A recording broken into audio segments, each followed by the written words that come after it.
Study with Shubho page থেকে আপনাদের সকলকে স্বাগত।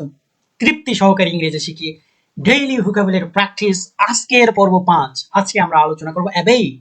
অ্যাবেট স্যার, অ্যাবেট মানে কি স্যার? প্রশমিত হওয়া বা তীব্রতা কমানো। অ্যাবেট মানে কি স্যার? প্রশমিত হওয়া বা তীব্রতা কমানো। কি স্যার? প্রশমিত হওয়া বা তীব্রতা কমানো। তাহলে প্রশমিত হওয়া বা তীব্রতা কমানোর ইংরেজি কি? অ্যাবেট। কি স্যার? অ্যাবেট। চলেন একটু বাংলা বাক্যে এর ব্যবহারটা একটু শিখি। বাংলা এবং ইংলিশ দুটো বাক্যই আমরা শিখবো। কি বলছে স্যার? যেসব জায়গায় কর্মসংস্থানের বিশেষ প্রয়োজন রয়েছে সেসব জায়গায় কারখানা তৈরির বিনিময়ে ব্যবসা প্রতিষ্ঠানগুলোকে কর ছাড় দেওয়া হয়।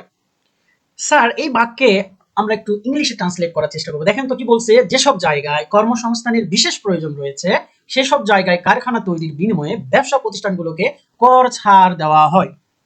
আমাদের প্রথম যেটা কাজ সেটা হচ্ছে ভার্ব। আমাদের আগে ভার্ব ব্যবহার করতে হবে। ভার্ব কি স্যার? এখানে দেওয়া হয়, দেওয়া হয়। আর গিভেন, দেওয়া হয় এর ইংরেজি কি? Are given, are given. তাহলে স্যার এটি এখন কোন টেন্সের মধ্যে পড়ছে স্যার? কোন টেন্সের মধ্যে পড়ছে বলেন তো স্যার? কোন টেন্সের মধ্যে পড়ছে? এখানে ব্যবসা প্রতিষ্ঠানগুলো নিজেরা কাউকে কিছু দিচ্ছে না, বরং তাদেরকে কর ছাড় দেওয়া হয়। কর ছাড় দেওয়া হয়। এটি একটি কি স্যার? এটি একটি প্যাসিভ সেন্সে লেখা। কোন সেন্সে? প্যাসিভ সেন্সে লেখা। এটি হচ্ছে প্রেজেন্ট ইনডিফিনিট টেন্স। কোন টেন্স? Present indefinite tense. কোন tense sir? Present indefinite tense. Sir একটা জিনিস মনে রাখবেন, অ্যাক্টিভ কর্তা যেখানে নিজে কাজ করে সেটা হচ্ছে অ্যাক্টিভ, আর যেখানে কর্তা নিজে কাজ করে না সেটা হচ্ছে কি স্যার? কর্তা নিজে কাজ করে না, ওইটাকে বলা হচ্ছে কি? প্যাসিভ। কি বলা হচ্ছে স্যার? প্যাসিভ। যেসব জায়গায় কর্মসংস্থানের বিশেষ প্রয়োজন রয়েছে সেসব জায়গায় কারখানা তৈরির বিনিময়ে ব্যবসা প্রতিষ্ঠানগুলোকে কর ছাড় দেওয়া হয়। এবার আমরা একটু ভেঙে ভেঙে অনুবাদ করার চেষ্টা করি। তাহলে স্যার বিজনেস মানে কি স্যার? ব্যবসা প্রতিষ্ঠানগুলোকে। কি স্যার? ব্যবসা প্রতিষ্ঠানগুলোকে। আর গিভেন মানে কি স্যার? গিভেন মানে হচ্ছে দেওয়া হয়। কর ছাড় বা কর হ্রাসের ইংরেজি কি স্যার? কর ছাড় বা কর হ্রাসের ইংরেজি হচ্ছে ট্যাক্স অ্যাবেটমেন্টস। বিনিময়ের ইংরেজি কি? In return for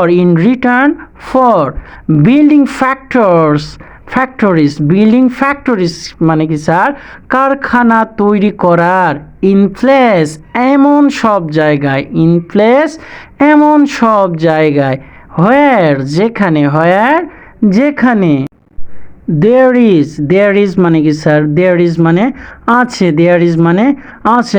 a particular need মানে কি? একটি বিশেষ প্রয়োজন। ফর জবস কর্মসংস্থানের বা চাকরির।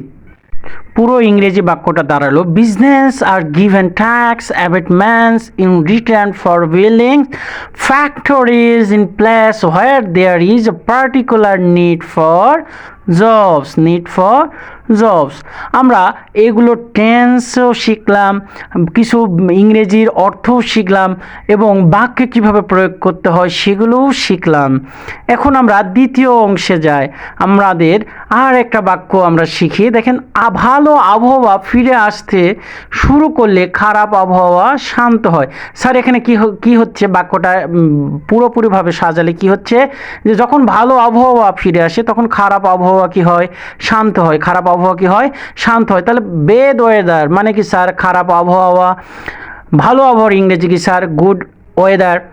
অ্যাভার্টস মানে কি স্যার? কমে যাওয়া বা শান্ত হওয়া। এটা ভাবার্থ, শান্ত হওয়া। যখন বিংস শুরু করবে টু রিটার্ন ফিরে আসতে তাহলে পুরো অর্থটা কি হচ্ছে স্যার? ইংলিশে যদি সাজাই লিখি তাহলে কি হচ্ছে? Bad weather averts when good weather begins to return ভালো আবহাওয়া ফিরে আসতে শুরু করলে খারাপ আবহাওয়া কি হয়? শান্ত হয়। এরকম তৃপ্তি সহকারে ইংরেজি শিখতে হলে আমাদের পেজের সঙ্গেই থাকুন, আর বেশি বেশি করে লাইক, ফলো এবং শেয়ার করুন।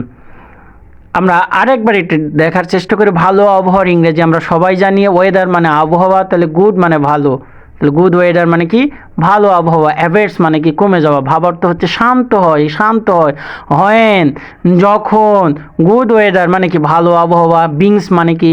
শুরু করে। টু রিটার্ন মানে কি? ফিরে আসতে অর্থাৎ ভালো আবহাওয়া কি হয়? যখন ফিরে আসতে শুরু করলেও তখন কি হয়, খারাপ আবহাওয়া শান্ত হয়। এটিও একটি দেখেন চিরন্তন সত্য বোঝাচ্ছে, এটি একটি চিরন্তন সত্য। তার মানে কি স্যার, এটি একটি present indefinite tense. Present indefinite tense sir, আপনার একটা জিনিস মনে রাখবেন, প্রেজেন্ট ফর্ম, পাস্ট ফর্ম ব্যতীত বাদ বাকি যা তো কিছু আছে সব হচ্ছে নন ফাইনাইট ভার্ব। কোন verb? Non finite verb. Finite এবং নন ফাইনাইট ভার্ব নিয়ে আমরা পরবর্তী কোনো একটা ভিডিওতে আলোচনা করব। তাহলে আপাতত মনে রাখুন, ফাইনাইট ভার্ব হচ্ছে V1 এবং V2 অর্থাৎ প্রেজেন্ট ফর্ম, আর পাস্ট ফর্ম বাদ বাকি যা আছে সব কি স্যার? Non finite verb. এবার আমরা দ্বিতীয় এক বাক্য চলে আসি, যে ঝড়ো বৃষ্টি কমে না তা প্রবল বেগেই চলতে থাকে। যে ঝড়ো বৃষ্টি কমে না তা প্রবল বেগেই চলতে থাকে।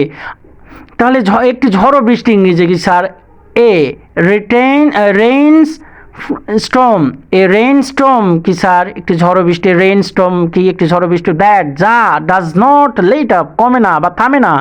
কন্টিনিউস মানে কি? চলতে থাকে, কন্টিনিউ চলতে থাকে। আনঅ্যাভেক্ট মানে কি? কমে না হয়ে বা প্রবল বেগেই।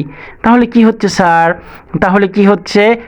A rainstorm that does not let up continuous, ঠিক আছে স্যার, unabated। এটিও একটি প্রেজেন্ট ইনডিফিনিট টেন্স। কোন tense sir? Present indefinite tense. কোন tense? Present indefinite tense. Okay, এখানে আনএভেক্ট একটি অ্যাডভার্ব হিসেবে বর্ণনা করা হয়েছে। কি হয়েছে স্যার? অ্যাডভার্ব হিসেবে বর্ণনা করা হয়েছে। এবার আমরা একটু সিনোনিম দেখা যাক। তাহলে স্যার, সাবসাইড মানে কি স্যার? কমে যাওয়া। সাবসাইড মানে কি? কমে যাওয়া। লেসেন মানে কি? কমানো। রিলিভ মানে উপশম করা। ডিমিনিশ মানে কমে যাওয়া। ডিক্লাইন মানেও কি স্যার? কমে যাওয়া। অ্যালাই মানে হ্রাস করা। রিডিউস মানে কমিয়ে আনা। ডিক্রিজ মানে কমানো। সৌদ মানে হচ্ছে কমানো। ইন্টেন্সিফাই তীব্রতর করা। অ্যাম্প্লিফাই বৃদ্ধি করা। প্রলং দীর্ঘায়িত করা। এক্সপারেট মানে কি স্যার? অত্যন্ত রাগানো। ম্যাগনিফাই মানে কি স্যার? ম্যাগনিফাই মানে হচ্ছে বাড়িয়ে দেওয়া। এরকম তৃপ্তি সহকারে ভোকাবুলারি ইংরেজি শিখতে হলে আমাদের পেজের সঙ্গেই থাকুন। ভিডিওটি ভালো লাগলে অবশ্যই লাইক, কমেন্ট এবং শেয়ার করবেন। ধন্যবাদ সকলকে।